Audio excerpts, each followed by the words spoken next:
নমস্কার বন্ধুরা, দেবগুঞ্জ ব্লগে আপনাদের স্বাগত। আজকে সয়া চিলি রান্না করব।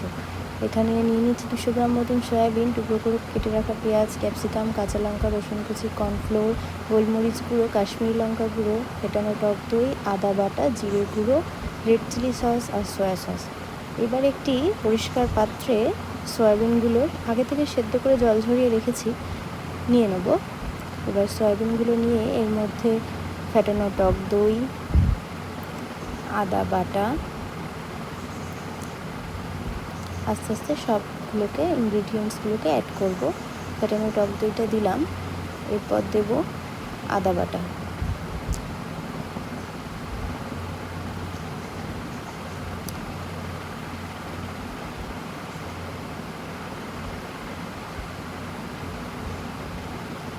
এরপর অ্যাড করে দিচ্ছি একটু জিরে গুঁড়ো,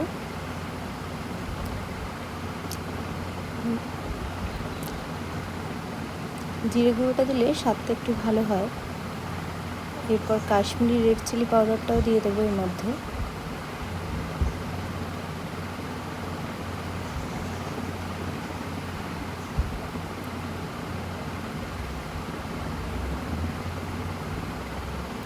এরপর দিয়ে দেবো স্বাদ মতো লবণ। আমি এখানে 1 টিস্পুন মতন লবণ দিলাম, আপনারা আপনাদের স্বাদ অনুযায়ী দেবেন।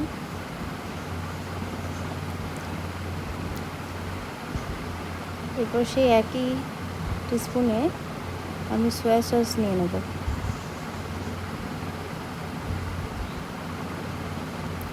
1 টিস্পুন সয়া সস দিলাম। এরপর এখানে কর্নফ্লোরটা অ্যাড করে দেবো। 1/2 কাপ মতন কর্নফ্লোর আমি দিয়েছি। আপনারা মাখার সময় বুঝতে পারবেন, আমি মেখে দেখাচ্ছি কীরকম হবে।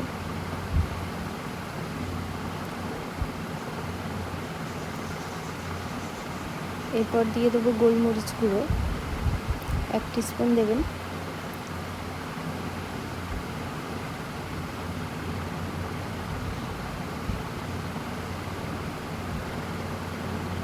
এরপর সব মিশ্রণগুলোকে ভালো করে মিশিয়ে খুব ভালো করে সয়াবিনটাকে ম্যারিনেট করে নিতে হবে।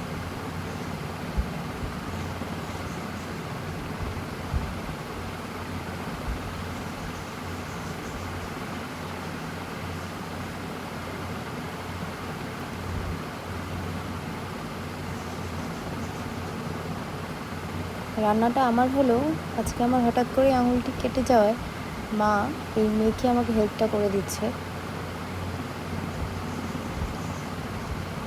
এরপর কড়াইতে সাদা তেল গরম করে সয়াবিনগুলো এক এক করে দিয়ে ভেজে তুলে নেব। একটু লালচে করে ভাজবেন। আর ম্যারিনেশনের পর কিন্তু আমি আধা ঘন্টা রেখে দিলাম।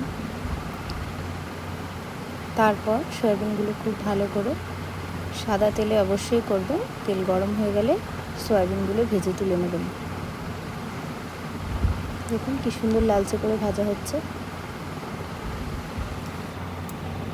একটু মিডিয়াম ফ্লেমে রেখে ভাজবেন, না হলে বেশি লাল হয়ে যাবে, আবার কোনো দিকটা সেদ্ধ হবে না, মানে লাল হবে না।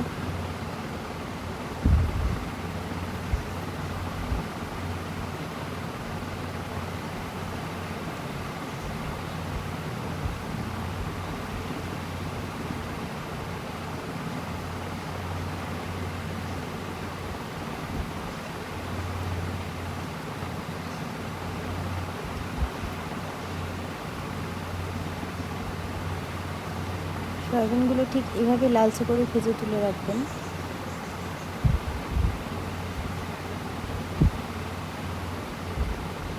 একবারে সবটা দিয়ে দেবেন না,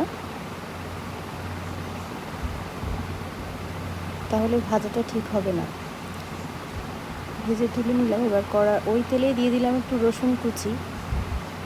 রসুনটা লালচে হয়ে যাওয়ার পর এর মধ্যে অ্যাড করব পেঁয়াজ কুচি।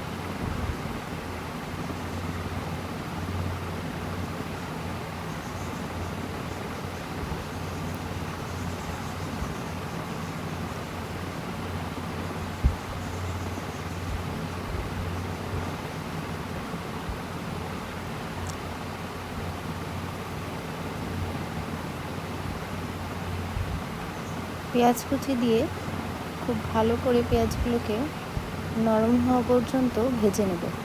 ক্যাপসিকামটা ভুল করেও এখন দেবেন না, তাহলে নরম হয়ে যাবে। ক্যাপসিকাম একটু ক্রাঞ্চি টাইপের থাকলে ভালো লাগে। এরপর কাঁচা লঙ্কা, চেরা কাঁচা লঙ্কাগুলো অ্যাড করে দেবো। আমি এখানে 4টে দিয়েছি, আপনারা আপনাদের ঝালের স্বাদ অনুযায়ী দেবেন।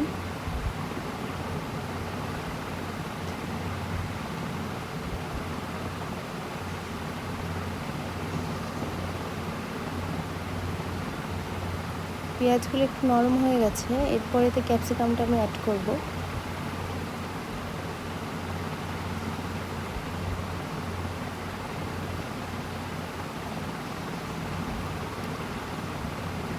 ক্যাপসিকাম দিয়ে বেশিক্ষণ ভাজবেন না।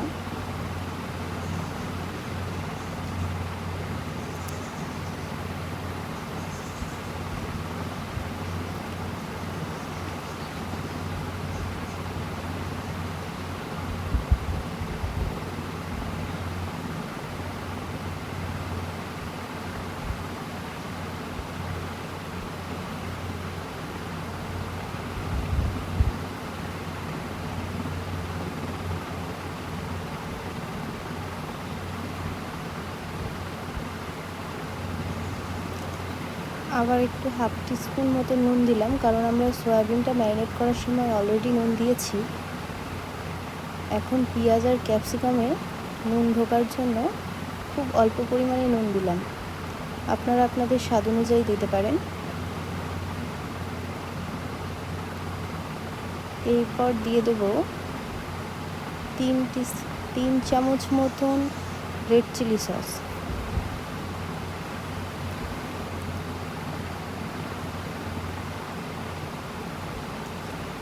রান্নাটায় খুব বেশি মশলা ব্যবহার করব না। এই রেড চিলি সসটা দেওয়ার পরে খুব ভালো করে কষিয়ে নেব।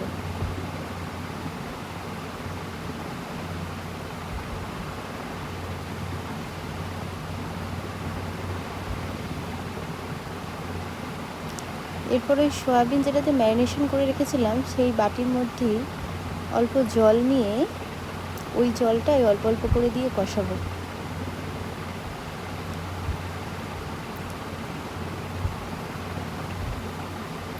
একবারে খুব বেশি পরিমাণে জল দিয়ে দেবেন না, অল্প অল্প জল দিয়ে কষাবেন, তাহলে গ্রেভিটা খুব ভালো হবে। এই পর্যায়ে এসে সয়াবিনগুলো আমি অ্যাড করে দেবো। সয়াবিন অ্যাড করে খুব ভালো করে গ্রেভিটার সাথে সয়াবিনগুলোকে মিশিয়ে নেব।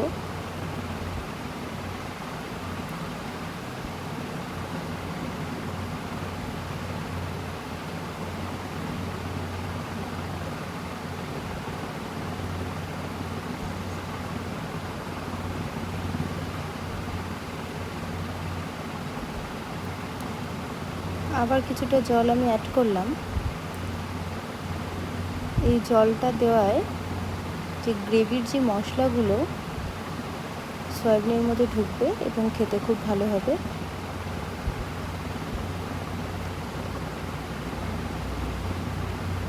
দেখছেন আস্তে আস্তে কালারটা কত সুন্দর আসছে।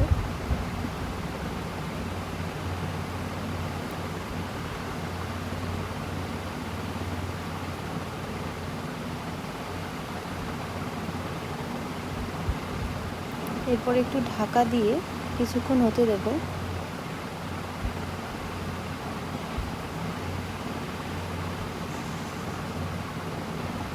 আপনারা চাইলে এই পর্যায়েও নামিয়ে নিতে পারেন যদি আপনারা শুকনো খেতে চান, কিন্তু আমরা একটু গ্রেভি দিয়ে খাবো, তাই একটা বাটিতে সামান্য কর্নফ্লোর নিয়ে সেটাকে জলে গুলে অ্যাড করে দিলাম যাতে গ্রেভিটা আরেকটু ঠিক হয়।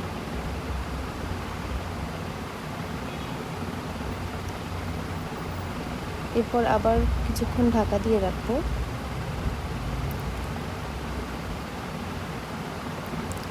এটি ফ্রায়েড রাইস, লুচি, পরোটা, রুটি সব কিছুর সাথেই বেশ ভালো লাগে খেতে। আপনারা অবশ্যই ট্রাই করবেন বাড়িতে একবার।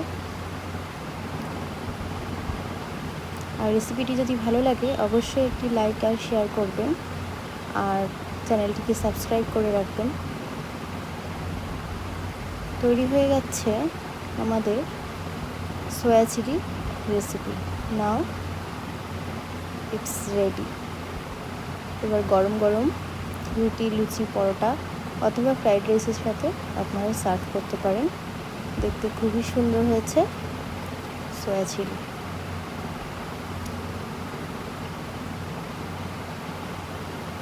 ভিডিওটি কেমন লাগলো অবশ্যই কমেন্ট করে জানাবেন। দেখা হবে পরের একটি ভিডিওতে। আজকের মতন টাটা।